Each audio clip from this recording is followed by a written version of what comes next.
Masih tahu ndak atau tahu ndak di Pariaman tuh banyak musajid buka cuman hari Jumat saja. Kalah pula gereja di Medan. Di Medan banyak orang Kristen Batak itu Pak. Mohon maaf Pak, belum pernah saya bertemu di Medan tuh orang gonceng-goncengan sama anjing Pak. Orang Minangkabau Pak. Tima wak mulai pijak Minangkabau tuh Pak, ujung ke ujung tasobo orang bergonceng juanjiang tuh. Batuan ndak Pak Ibu sekalian?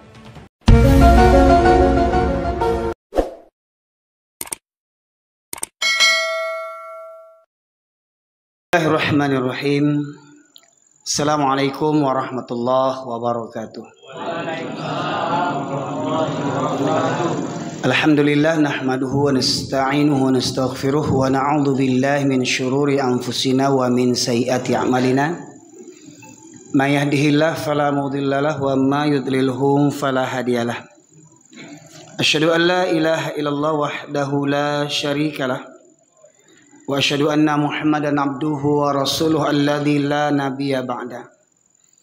Allahumma shalli wa sallim ala nabiyyina Muhammad wa ala alihi wa sahbihi ajma'in. Qala Allah Ta'ala fil Qur'anil Karim, a'udzu billahi minasyaitonir rajim. Ya ayyuhalladzina amanu taqullaha haqqa tuqatih wa la tamutunna illa wa antum muslimun. Amma ba'du masyaallah muslimin, Bapak Ibu sekalian, sidang jamaah Masjid Jami'atuz Zahidin. Alhamdulillah Allah pertemukan kita di masjid ini. Mudah-mudahan pertemuan kita ini pertemuan yang diridhoi dan dirahmati Allah Subhanahu wa taala. Semoga kiranya langkah kaki yang kita hayunkan ke masjid ini sembari kita melaksanakan salat maghrib berjamaah memakmurkan masjid Allah, sekaligus kita bertafakuh fiddin, memperdalam bekal agama kita menuju kampung halaman abadi di surganya Allah Subhanahu wa taala. Salawat dan salam kita aturkan kepada junjungan kita Nabi besar Muhammad sallallahu alaihi wasallam, yang dengan diutusnya beliau menjadi rahmat bagi seluruh sekalian alam.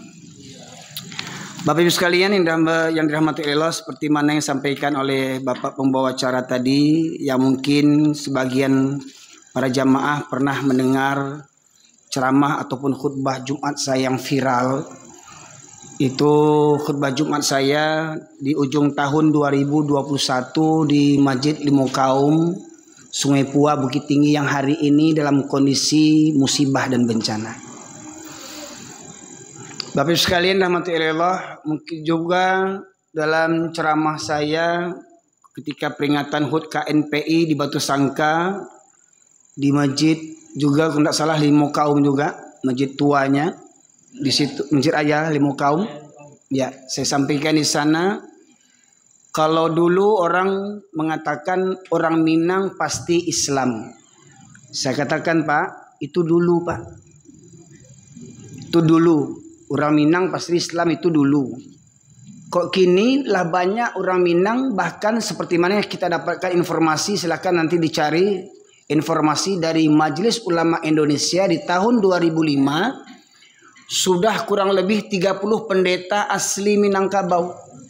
Itu pendetanya Pak di tahun 2005 ya. Kemudian kondisi hari ini mungkin bapak-bapak yang aslinya Minangkabau, yang saya sendiri lahir besar di Medan, setelah gempa 2009 baru tinggal di Minangkabau, di Pariaman tepatnya, kampung kelahiran kedua orang tua saya.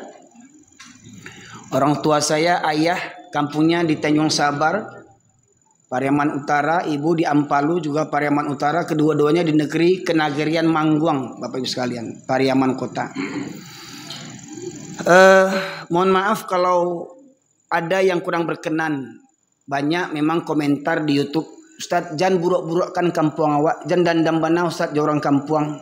Tidak dandam Pak Ibu sekalian, saya ingin menjelaskan yang fakta sebenarnya lai masih Islam di Minangkabau itu. Ya. Contoh misalkan, ambo lahir gedang di Medan Pak Ibu sekalian, tidak pernah saya diganggu untuk tidur istirahat malam sampai menjelang subuh. Dan itu kejadian di kampung saya Pariaman. Orang Barale, orang Patang Mukuih, orang Borgen sampai menjelang subuh. Mengaji-ngaji orang di surau, di masjid, baru berhenti organ tunggalnya. Itu organ tunggal apa itu Pak Ibu sekalian? Kok di kota-kota di Medan dulu, mungkin di Jakarta, Allah alam semoga tidak ada di Pekanbaru ini, banyak diskotik. Kalau diskotik itu Pak, itu dalam ruangan tertutup, mau mabuk orang, mau gimana orang, ya nggak nampak sama orang di luar. Tapi kalau di kampung kita, diskotik itu sudah pindah ke tempat-tempat pesta, Pak Ibu sekalian. Coba Bapak Ibu lihat pulang kampung di Barale, keluarga kita di Minangkabau. Pentas organ itu sudah macam diskotik, lampunya itu berwarna-warni, kelam segala macamnya. Musiknya pun tidak karu-karuan, ya, Bapak Ibu sekalian. Dan itu na'udzubillah min dzalik, saya baru tahu orang pesta itu sambil mabuk-mabukan. Pertanyaannya, apa nggak tahu aparat itu? Apa nggak tahu nenek mama alim ulama cari pandai bundukan duangnya? Makanya saya kritisi itu Pak Ibu sekalian. Bukan saya dendam ke nenek mama, enggak. Bagaimana mungkin bisa terjadi peristiwa pesta seperti begitu, sementara nenek mama alim ulama cari pandai bundukan duang berkuar-kuar, adat bersendikan syarak bersendikan kitabullah, syarak mengata, adat memakai. Apa iya masih seperti begitu? Itu dulu Pak. Lihat peristiwa beberapa hari ini Pak Ibu sekalian. Di Kota Padang, mohon maaf ini bukan buka aib, ini memang faktanya begitu. Untuk apa? Renungan bagi kita bersama.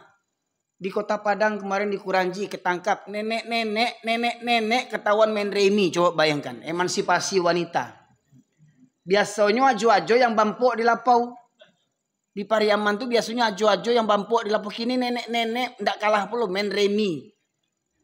Lah bauban lah karipik lah kamati main remi nyoba judi.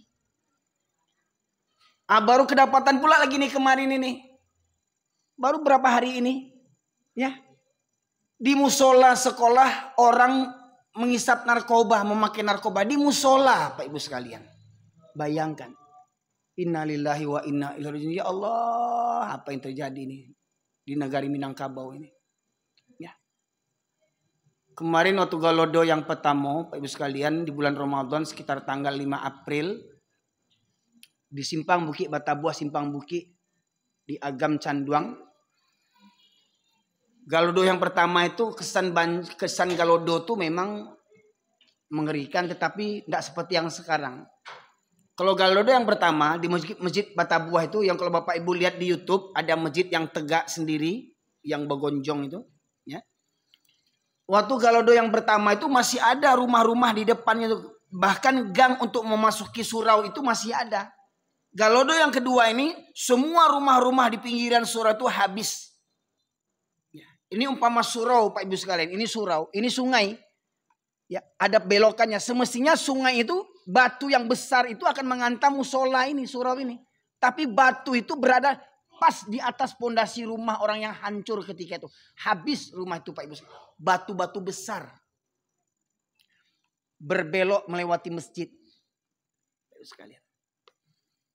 Nah pertanyaannya, apakah enggak mengambil pelajaran kita dari itu? Ya. Saya Pak Ibu sekalian lahir besar di Medan, tinggal di Pariaman setelah gempa 2009. Setelah gempa malah saya hijrah ke Pariaman. Karena di awal di tahun 2009 itu saya diundang untuk khutbah Idul Fitri. Kan gempa 2009 itu kan di bulan Syawal itu Pak ya. Sudah lebaran. Di situ saya sampaikan renungan surat Al-A'raf ayat 96. A'udzubillahi minasyaitonirrajim. Walau anna ahlal qura amanu wattaqaw lafatahna 'alaihim barakatin minas samai wal ard walakin kadzabu فَأَخَذْنَاهُمْ بِمَا كَانُوا يَكْسِبُونَ.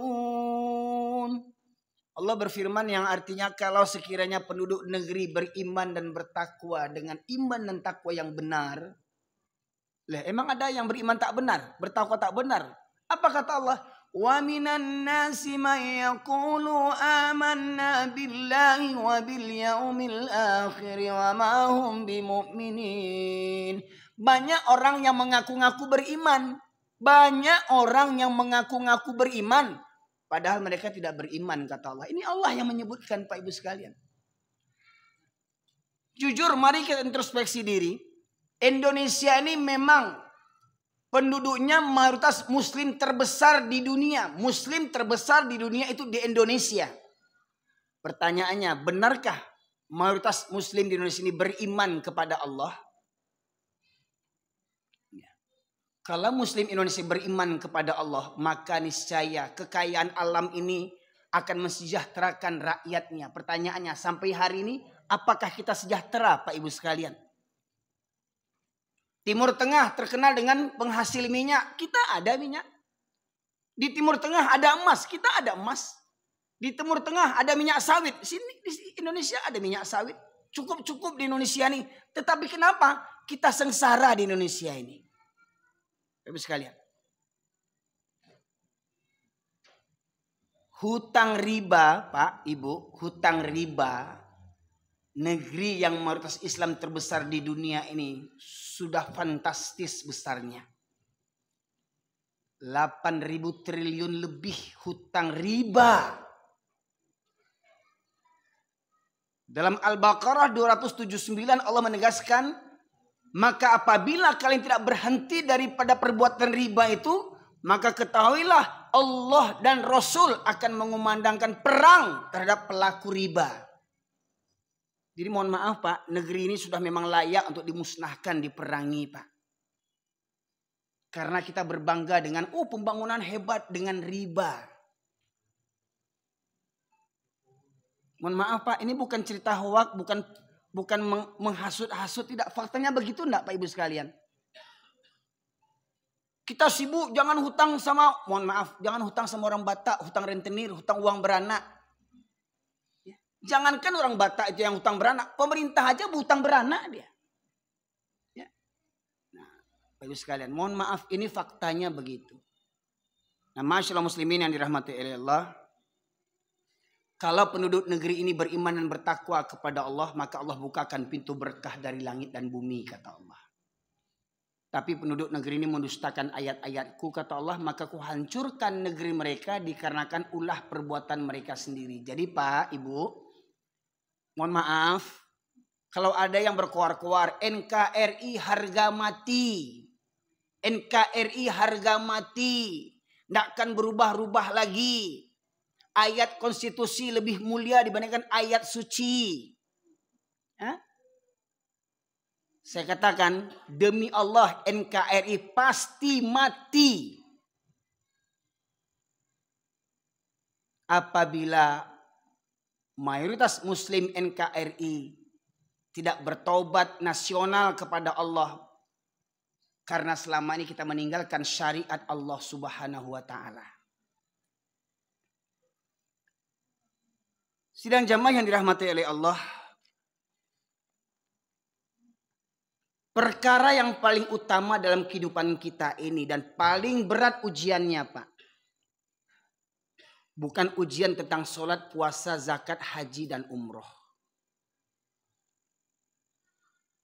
Alhamdulillah kalau sholat orang Islam ini di Indonesia ini banyak yang sholat, walau ada yang sholat seminggu sekali. Kata Buya Hamka, kalau kalian ingin melihat orang Islam, lihat waktu hari Jumat. Atau lihat waktu sholat hari raya. Orang Islam akan keluar. Orang Islam yang penjudi keluar. Orang Islam yang suka zina keluar. Orang Islam yang suka korupsi keluar. Orang Islam yang suka membunuh nyawa orang tanpa ada harganya akan keluar.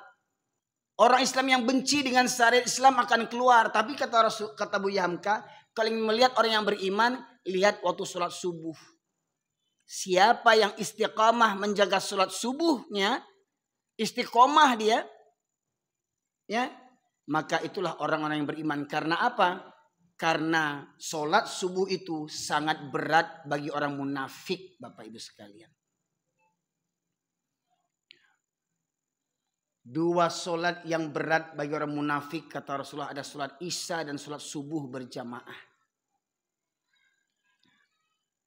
Maka masyaallah muslimin rahmati Allah, perkara yang paling utama dalam kehidupan kita ini bukan mempelajari sholat terlebih dahulu. Mohon maaf, ada orang mengajak, mari Pak sholat, mari puasa, mari zakat, mari haji, mari umroh, mari berjanggut, mari berjubah. Bukan itu yang utama Pak. Yang paling utama Allah tegaskan dalam surat An-Nahl surat ke-16 ayat 36 Allah berfirman, A'udzubillahi minasyaitonirrajim. Bismillahirrahmanirrahim. Wa laqad ba'atsna fi kulli ummatin rasulan an i'budullaha wajtanibut taghut. Dan sungguh kami utus untuk setiap nabi, untuk setiap umat itu kami utus para nabi. Yang semua nabi itu, ribuan jumlah nabi itu, satu misi dakwahnya,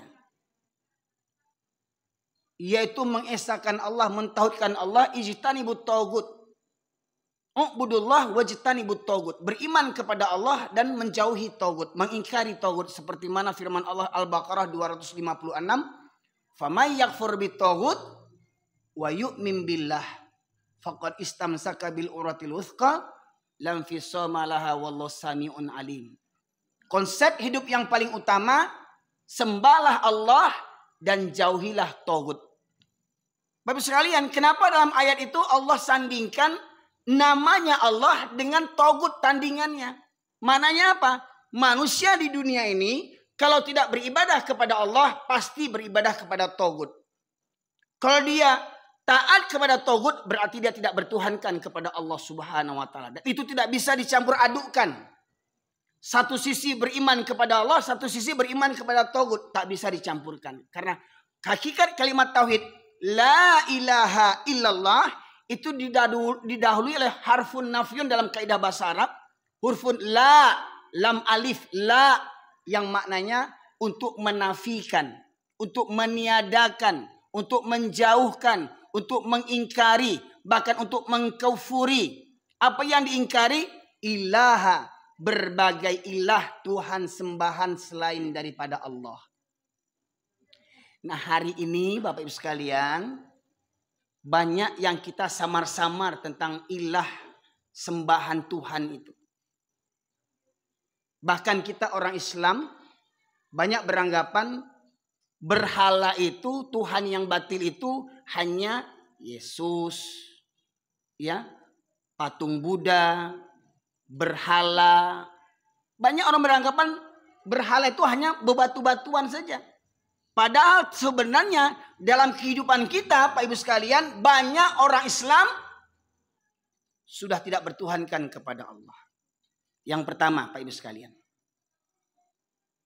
rukun daripada tauhid adalah an-nafyu. Lam alif tadi didahului oleh lam alif. An-nafyu maknanya menafikan. Apa yang dinafikan? Apa yang diingkari? Berbagai Tuhan selain daripada Allah. Yang pertama, gembong Tuhan kebatilan. Tuhan kebatilan, Pak. Gembong Tuhan kebatilan adalah iblis, setan, laknatullah alaih. Allah berfirman dalam surat Yasin, surat ke-36 ayat 60, Allah berfirman, A'udzubillahi minasyaitonirrajim. Alam a'had ilaikum ya bani Adam alla ta'budu syaitan innahu lakum aduwwum mubin. Bukankah aku telah ingatkan kepada kalian, hai anak keturunan Adam, jangan kalian menyembah setan. Sesungguhnya setan itu musuh yang nyata bagimu. Pertanyaannya, Pak, adakah orang Islam yang sholat sembari menyembah setan? Adakah orang yang sholat niatnya usolli sholatul maghrib salah satu rakaat ini, ya, makmuman li syaiton? Tidak ada orang yang usolinya itu untuk setan. Nggak ada orang yang nawaitunya untuk setan. Tapi faktanya banyak orang yang sholat karena setan. Gimana itu? Kalau memang banyak orang Islam yang beriman, maka tidak akan ada orang Islam yang sholatnya sepekan sekali. Tidak akan ada orang Islam yang sholatnya seminggu sekali. Tidak akan ada orang Islam yang sholatnya hari Jumat saja. Bukankah kita semua tahu Allah mewajibkan kita sholat sehari 5 waktu. Tidak bisa ditawar-tawar lagi. Bahkan orang sakit sekalipun tetap wajib sholat. Tidak bisa berwudu, boleh dengan tayamum. Tidak bisa berdiri, boleh duduk. Tidak bisa duduk, boleh berbaring. Sudah berbaring, tidak bisa mengangkat tangan, bisa dengan isyarat. Walau dalam kondisi sakit, terbujur, lemah di tempat tidur, tetap diwajibkan sholat. Bukan begitu Bapak sekalian? Faktanya, ketika pesta pernikahan, Pengantin laki, pengantin perempuan bangga dengan pakaian adatnya masing-masing.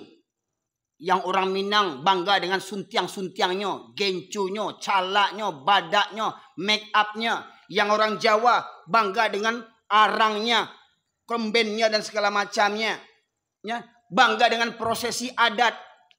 Bagaimana mungkin keluarga awal pembinaan rumah tangga yang diharapkan rumah tangga sakinah, mawaddah warahmah, calon ayah, calon ibu mengerjakan dosa besar dengan meninggalkan sholat. Kenapa? Kalau disuruh, pengantin sholat, waktu sholat, ya gimana mau sholat? Ya, gincu ini gimana? Make up ini gimana? Celak ini gimana? Sunting ini gimana? Perlu pula gincu pada sholat lagi. Nggak kurang aja tuh yang para anak daro tuh. Pertanyaannya itu fakta enggak Pak Ibu sekalian hari ini? Merasa bangga orang Islam barale tinggal sholat itu hal yang wajar. Dianggap hal yang wajar hari ini. Dosa besar. Lebih besar daripada dosa zina, dosa membunuh, dosa judi. Meninggalkan sholat. Dan hari ini hampir rata-rata orang yang berpesta nikah dengan cara adat. Rata-rata meninggalkan sholat. Coba jujur survei. Buat survei Pak Ibu sekalian. Bahkan mohon maaf. Di kampung ada yang bertanya dengan saya. Ustadz gimana cara menjamak sholat asar dengan maghrib? Asar dengan maghrib mau dijamaknya. Pening pula saya jawabnya ini. Ini orang Minang katanya terkenal agamanya hebat. Dia bertanya menjamak sholat asar sama maghrib. Apakah memang karena mereka hebat atau saya yang goblok nih saya pikir ini. 10 tahun saya sekolah di pesantren.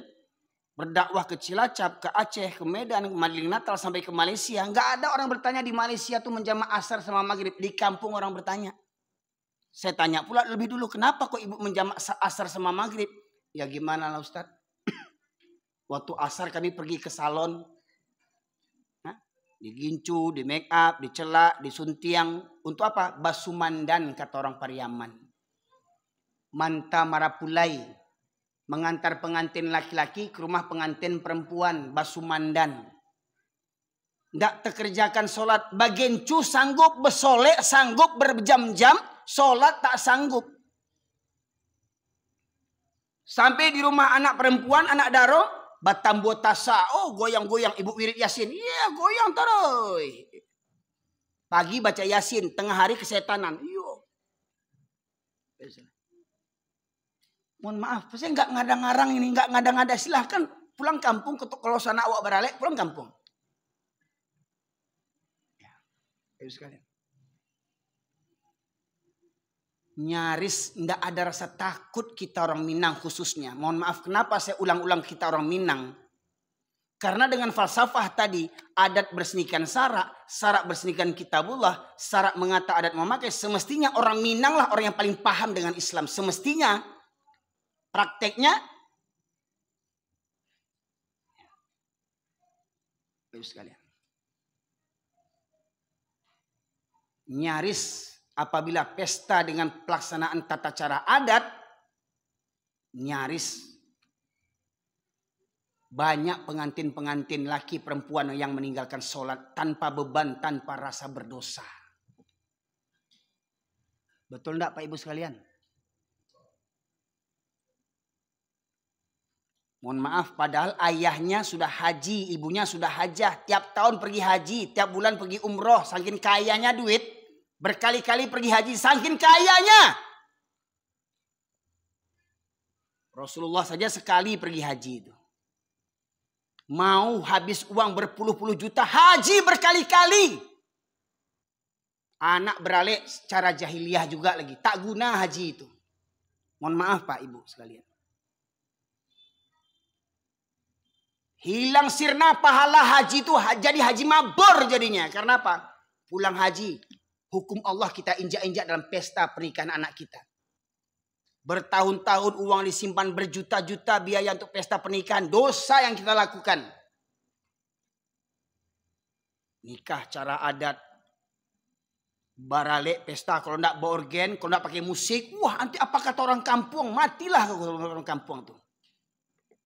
Sagana wak, cek orang kampung ko bangsai banawa. Sepi pesta, seperti orang takziah.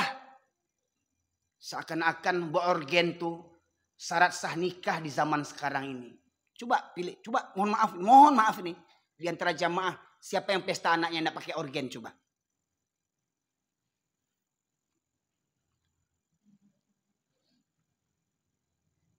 Dan itu dianggap lumrah. Itu yang pertama Bapak Ibu sekalian. Semuanya itu berawal daripada iblis yang menggoda kita.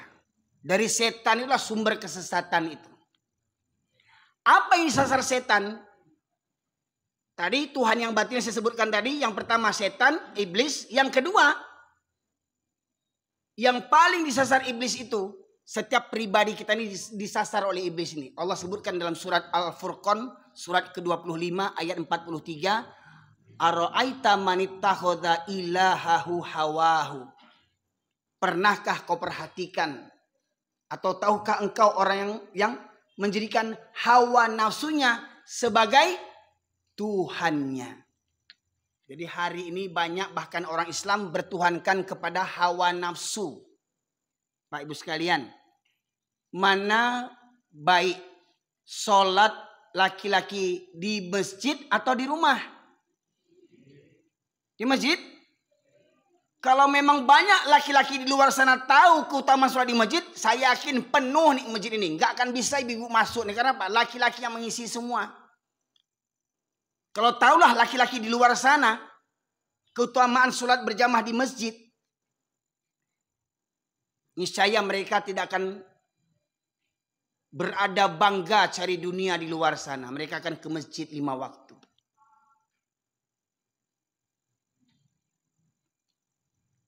Untuk sholat subuh saja Bapak Ibu sekalian, Rasulullah tegaskan, rakaataini minal fajri khairum minad dunya wa ma fiha.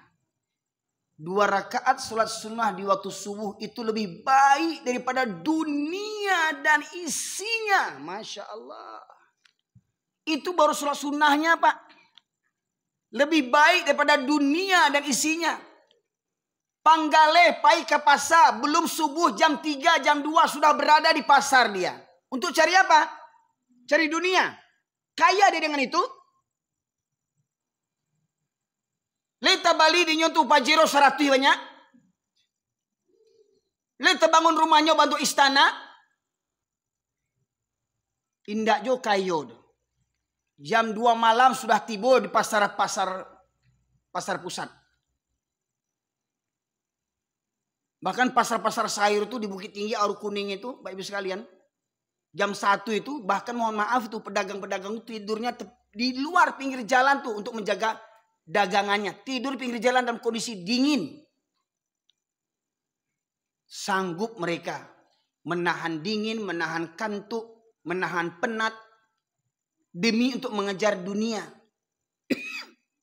Tapi untuk ke masjid mereka terpedaya Bapak Ibu sekalian. Ini mohon maaf Pak, orang yang paling kaya itu bukan dengan banyaknya rumah mewahnya, banyaknya rumah sewanya, banyaknya kedainya, banyaknya kebun sawitnya, banyaknya pangkat hartanya, segantang emas banyaknya. Enggak, bukan itu orang yang paling kaya. Orang yang paling kaya yang menjaga sholat fajar 2 rakaat itulah orang yang paling kaya di mata Allah dan Rasulnya.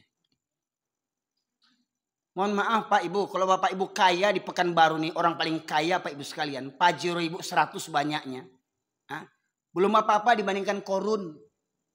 Belum apa-apa dibandingkan Korun. Oh kalau Bapak pangkatnya tinggi, jabatannya tinggi di Pekanbaru nih, belum apa-apa dibandingkan Fir'aun.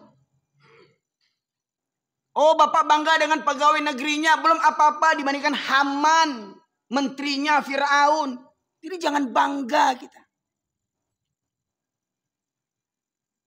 Karena konsep hidup kita, inna sholati wa nusuki wa mahyaya wa mamati lillahi rabbil alamin. Sholatku, ibadahku, hidup dan matiku hanya untuk Allah. Jadi hidup mati kita bukan untuk anak istri. Hidup mati kita bukan untuk ayah ibu kita. Hidup mati kita bukan untuk negara kita. Hidup mati kita untuk Allah. Banyak tanpa sadar karena lagu-lagu banyak orang sudah murtad tanpa sadar syirik. Apa contohnya? Ya, lagunya, hidupku hampa tanpa dirimu, aku tercipta hanya untukmu. Saya mantan juga dulu nih Bapak Ibu sekalian. Jangankan lagu Indonesia, lagu India pun saya tahu dulu itu. Ya. Hidupku hampa tanpa dirimu katanya. Terus Allah mau dikemanakan? Hah? Untuk apa hidupnya?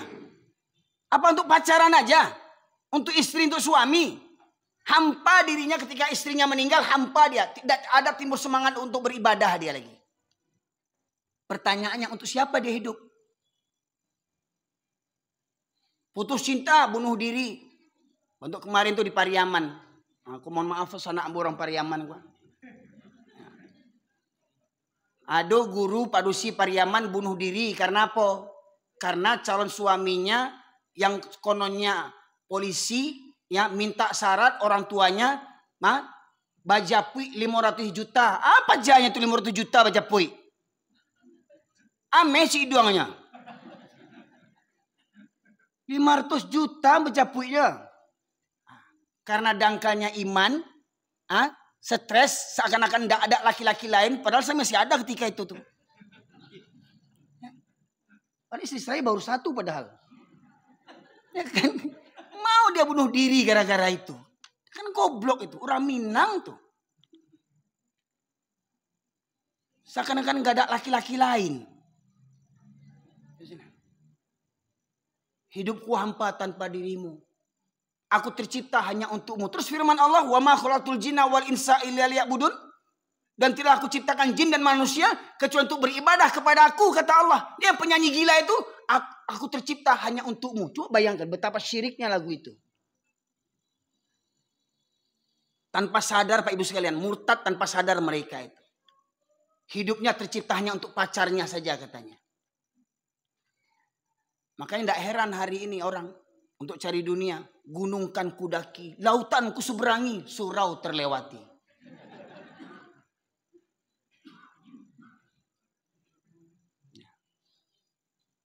Yang kedua, banyak orang Islam sekarang yang mempertuhankan hawa nafsu. Subuh memang enak-enaknya tidur. Tapi apa kata Allah dalam kumandang azan itu? As-salatu khairum minan naum. Salat lebih baik daripada tidur. Yang terjadi apa? Nonton bola sanggup orang rame-rame ke kedai kopi nonton bola. Hah? Mati-matian bangga mendukung Indonesia. Gol! Salat subuh ndak kurang aja tuh. Hebat lo bola daripada Allah le. Kedai kopi rame, kawannya dijemput. Kita nonton ya di sini ya, janjian ya. Aduh, saya jemput. Nggak ada duit, saya traktir. Begitu dia untuk dunianya. Mau dia bersusah-susah menjemput kawannya, mentraktir kawannya demi sebuah bola. Bagaimana dengan sholat subuh? Berapa banyak orang berteman menjemput kawannya, membangunkan kawannya untuk sholat subuh? Berapa banyak? Mohon maaf Pak, sekarang banyak orang punya klub-klub. Klub Vespa Butut, klub Pajero Kreditan,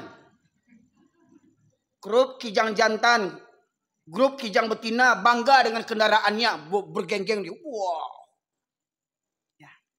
Pertanyaannya, sanggup klub-klubnya tuh jalan kita touring ke Sumatera Barat, Pantai Ceroco, kita touring ke sana, touring ke sini, ke masjid ada enggak touringnya? Ada enggak mereka touring ke masjid? Antar provinsi sanggup mereka. Maka memang benarlah Pak Ibu sekalian. Perjalanan yang terjauh dan terberat bagi seorang laki-laki Pak. Itu perjalanan ke masjid. Berapa banyak pemuda sanggup mendaki Gunung Merapi? Ingat, yang meninggal kemarin di Gunung Merapi ada anak orang Riau enggak? Ada kan? Dari Riau sanggup mendaki Gunung Merapi itu. Dingin-dingin Gunung Merapi itu. Orang laloknya mendaki gunung. Nah, mohon maaf Pak. Bukan kita sanang di orang itu meninggal. Enggak. Itu itibar bagi apa? Saya pendaki gunung juga Pak. Waktu saya nyantri di pondok di Solo itu saya pendaki gunung. Saya masuk tim Sapalah, santri pencinta alam. Bahkan gunung tertinggi di Jawa Tengah itu sudah saya daki tuh Gunung Selamet. Bahkan saya jalan kaki sudah rutin, biasa kami jalan kaki 6 bulan sekali. Ya, dari Solo ke Madura jalan kaki 7 hari 7 malam. Kami dah biasa Pak di pesantren seperti begitu. Ya. Bayangkan banyak pemuda sanggup mendaki gunung. Berdingin-dingin, berhujan-hujan. Banyak orang bisa sepeda santai, goes-goes, rombongan pagi-pagi naik sepeda.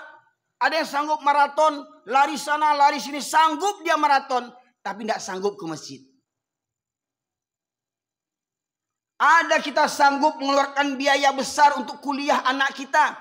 Kuliah ke Turki, kuliah ke Singapura, kuliah ke Malaysia, kuliah ke Jakarta, kuliah ke Minangkabau, ke Padang, ke Sumbar. Sanggup kuliah biayakan anak ke Sumbar, tapi tidak sanggup membangunkan anak ke masjid.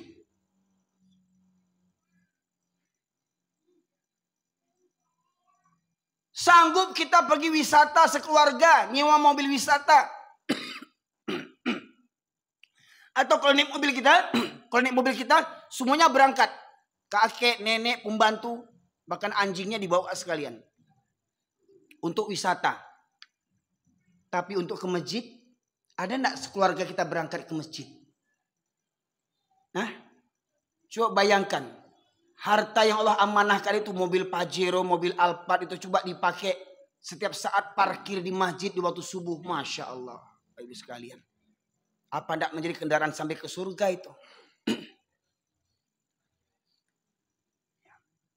Jadi hari ini banyak orang Islam ya, yang mempertuhankan hawa nafsunya. Lebih senang sholat di rumah dibandingkan sholat di masjid. Padahal di antara hadis-hadis yang Rasulullah sebutkan, sebaik-baik sholat laki-laki itu yang fardu di masjid. Sebaik-baik sholat yang fardu bagi wanita itu di rumah. Tetapi apabila wanita meminta izin kepada para suaminya, pada ayahnya, untuk sholat di masjid, kata Rasulullah, jangan dihalangi wanita ke masjid. Asalkan wanita itu terhindar pada fitnah. Ya. Jadi kalau ada suami-suami ibu yang rajin sholat tapi di rumah, itu namanya suami solehah namanya itu. Takicuh di nantarang ibu kata orang Minang itu. Suami solehah. Ada laki-laki rajin sholat tapi di rumah laki-laki solehah.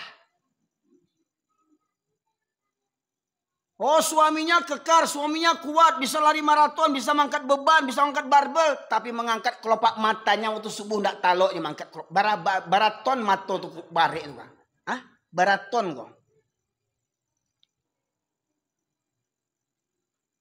Mohon maaf Pak Ibu, kadang kita lihat di pasar-pasar itu kuli panggul yang bawa panggul barang-barang itu. Ibu mencari, kasihan kita melihatnya itu. Saya mungkin nggak sanggup mengangkat berat yang seperti begitu. Tapi malangnya mereka sanggup mengangkat beban seberat itu, tapi tak sanggup mengangkatkan kelopak matanya, mengangkatkan kakinya, melangkah ke masjid di waktu subuh. Untuk mengajar apa? Keutamaan dunia dan isinya, Pak Ibu sekalian. Orang sanggup pergi ke kantor, hujan-hujan. Orang sanggup pergi ke pasar. Mohon maaf Pak. Mohon maaf Pak Ibu sekalian. Contoh ini. Ada kuli bangunan. Dapat proyek renovasi masjid. Ya. Ketika masuk waktu sholat, apa kata mandornya? Hei, berhenti kerja, jangan ribut. Orang sholat. Orang sholat. Kulinya nggak sholat karena dia bukan orang. Loh, batosat kasabana, dah mulai kasar kaji Ustaz Kot ya. Loh, firman Allah berbunyi, a'udzubillahi minasyaitonirrajim. Surat Al-A'raf 179. Walaqad dzara'na li jahannam katsiran minal jinni wal ins lahum qulubun la yafqahuna biha wa lahum a'yunun la yubsiruna biha wa lahum adhanun la yasma'una biha ulaika kal an'am bal hum adall ulaika humul ghafilun. Dan sungguh akan kami penuhkan neraka jahanam, kata Allah, banyak dari kalangan jin dan manusia. Mereka yang punya hati tetapi tidak digunakan untuk merenungkan ayat-ayat Allah. Mereka punya hati, tidak ada rasa takut kepada Allah. Mereka punya hati, tidak ada takut karena pesta, jadi anak daro, jadi marapulai, tinggal sholat. Tidak ada takutnya meninggalkan sholat. Mereka punya hati, tidak takut sholat seminggu sekali. Punya hati, tidak ada takut kepada Allah Subhanahu wa taala. Walaum ayunul la yusiruna biha, mereka punya mata tetapi tidak digunakan untuk melihat tanda-tanda kebesaran Allah. Tsunami, gempa di Aceh 2004, hancur negeri pinggiran laut Aceh. Rumah orang kaya hancur, apalagi gubuk derita. Restoran hancur, apalagi Lapo Tua. Hancur semua. Apa yang masih berdiri? Masjid. Dan Allah ulang lagi. Galodo Kebatang di Sumatera Barat 11 Mei. Allah ulang mukjizat keagungannya lagi. Air yang kita anggap remeh-temeh air itu. Masya Allah Pak Ibu sekalian. Batu sagadangoto tabao di air itu.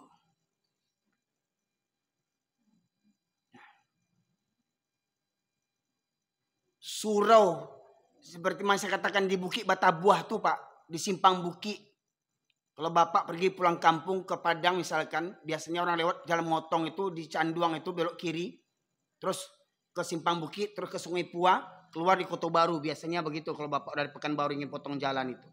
Di Simpang Bukit itu Pak. Seperti cerita saya tadi itu. Ya. Musola tuh tegak kokoh musola itu. Rumah kiri kanannya hancur. Batu berada di atas pondasi rumah itu Pak. Padahal sungai itu dekat. Ini sungai, ini musola Pak. Musolanya tidak apa-apa. Rumah orang hancur Pak. Batu, kayu hancur semuanya. Tidakkah kita mengambil pelajaran daripada itu?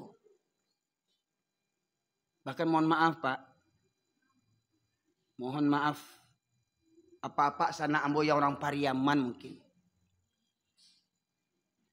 Masih tahu enggak atau tahu enggak di Pariaman tuh banyak musajid buka cuman hari Jumat saja.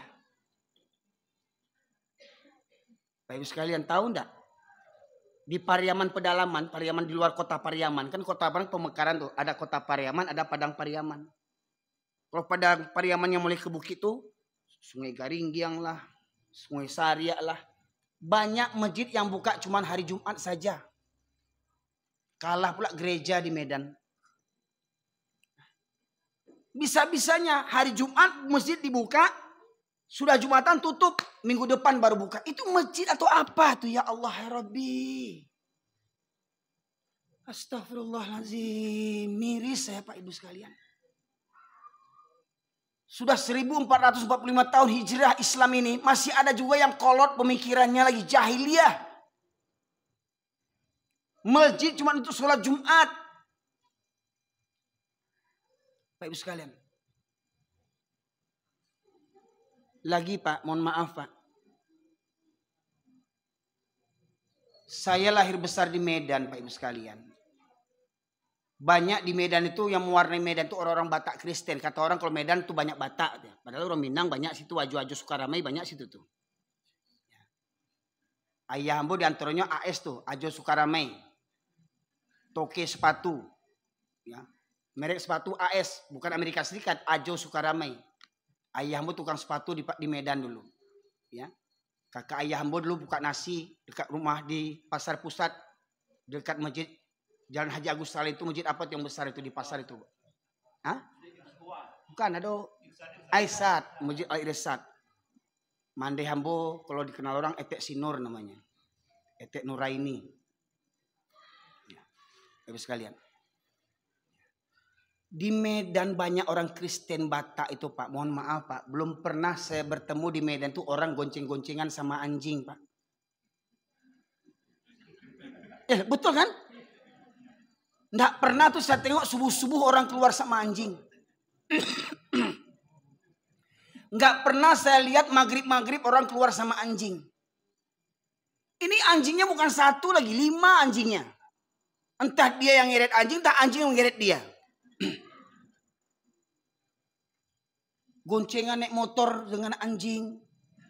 Naik mobil semotor, semobil sama anjing sampai nggak tahu mana yang orang, mana yang anjing, hampir sama aja perangainya.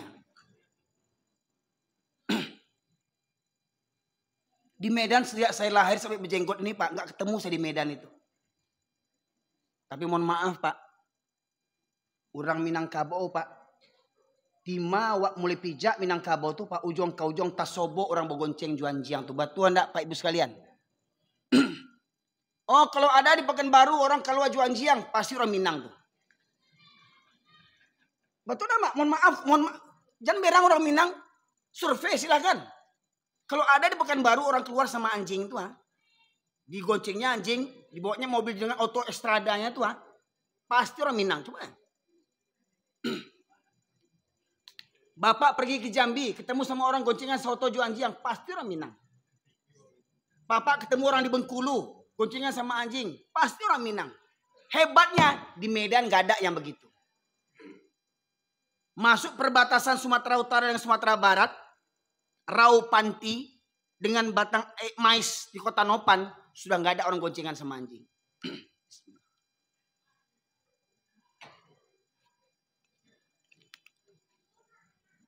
Jadi sekarang kalau Bapak Ibu ingin menandakan di kampung awak, ketika Bapak Ibu dari Pekanbaru naik mobil, kalau dulu saya kecil-kecil ke Pekanbaru naik Cindurmato dulu dari Pariaman. Cindurmato, ya, naik Sinariau, naik Merah Sari, ya, Gagak Hitam dulu kan Pak ya, di Jalan Nangka lo kan rami lo kan, ketek-ketek ambo dulu, ambo ketek-ketek acok ke Pekanbaru. Kakak ambo pernah tinggal di Tampan, kini tinggal di Perawang, kini kakak adik ambo di Riau banyak, ambo seorang di kampung ini. Kakak ambo 2 orang di Pakalan Kerinci, 1 di Pekanbaru, 1 di Perawang, ya, itu sekalian. Nah.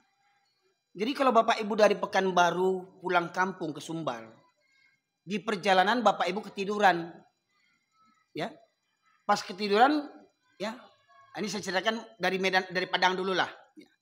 Misalkan dari Padang mau ke Medan, naik bis ALS, nah, favoritnya bis ALS itu. Saya dulu pondok pesantren ke Solo, Pak Ibu sekalian dari Medan, naik ALS 3 hari 3 malam itu. Dari Padang ke Medan naik bis ALS, di perjalanan ketiduran. Sedang asik tidur, kursi itu goyang-goyang.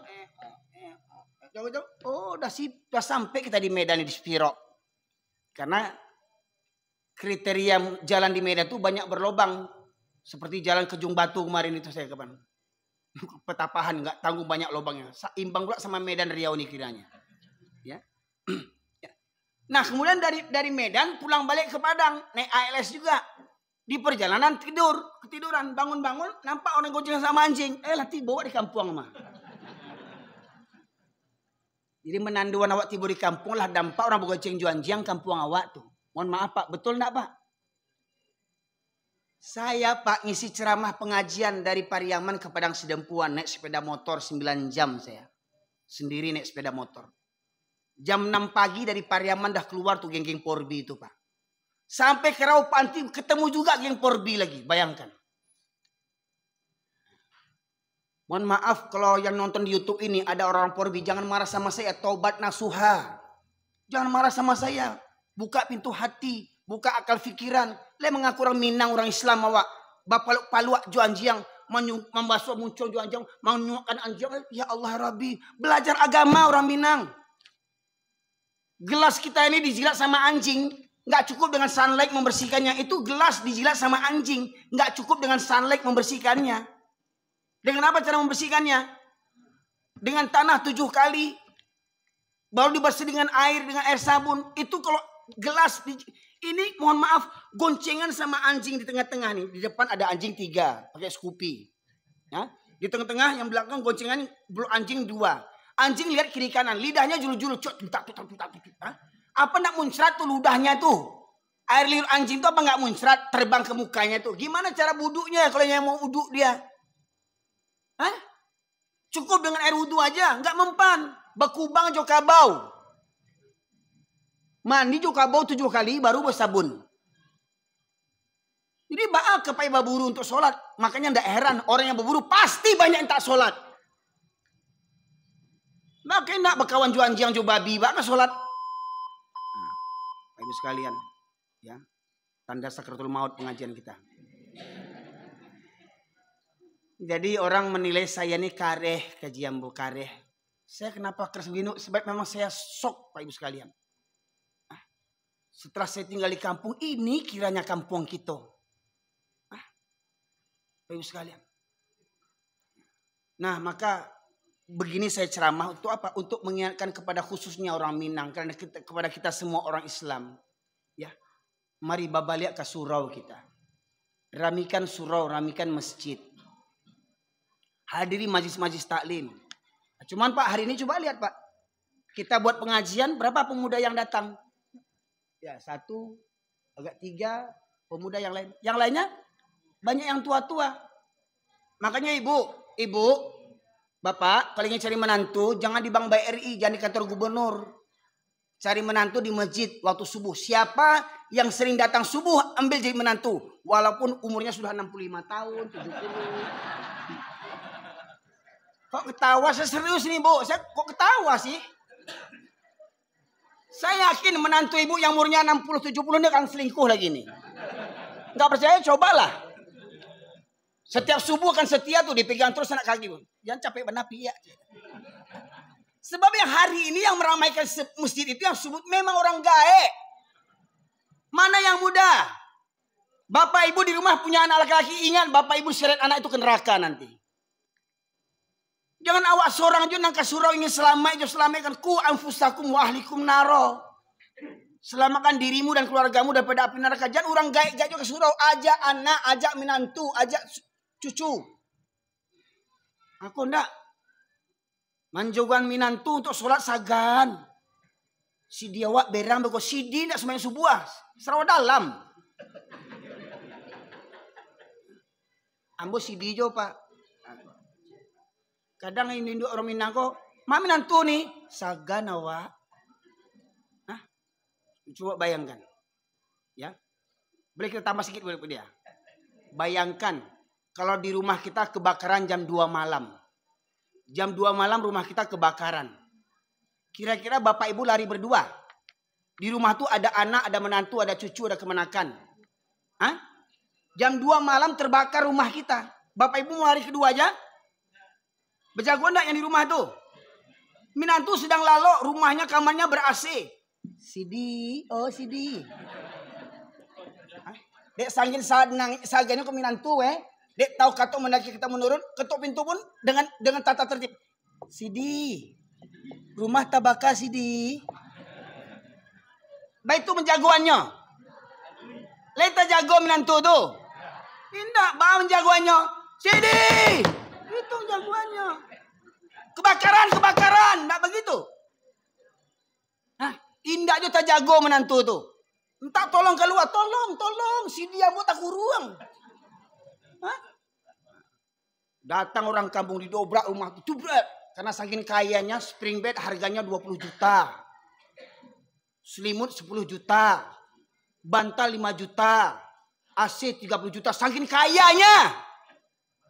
Subuh ndak tak jago kamu saji. Udah didobrak pintu, ndak tak jago Sidi itu. Hah? Kompang selimutnya, cover bednya gua. Sidi, jago Sidi. Ujungnya di mana? Sidi. Itu menjagoannya.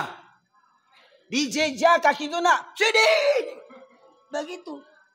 Jo api dunia cameh awak. Jo api dunia begitu kita membangunkan keluarga kita. Sama api neraka takut enggak? Apa kata Rasulullah? Aku ingin dikumandangkan qomat dan kutunjuk salah seorang menjadi imam. Dan aku berkeliling kampung sembari membawa kayu bakar. Apabila aku dapati ada laki-laki yang masih berada di rumah. Sementara qomat sudah dikumandangkan. Maka akan aku bakar rumah mereka kata Rasulullah. Jadi kalau rumah kita di waktu sholat 5 waktu masih ada laki-laki sehat di rumah itu layak dimusnahkan.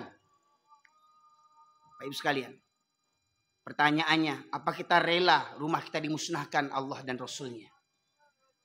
Ya, maka mari Bapak Ibu sekalian, bayoyo banyinyir kita mengingatkan diri dan keluarga kita.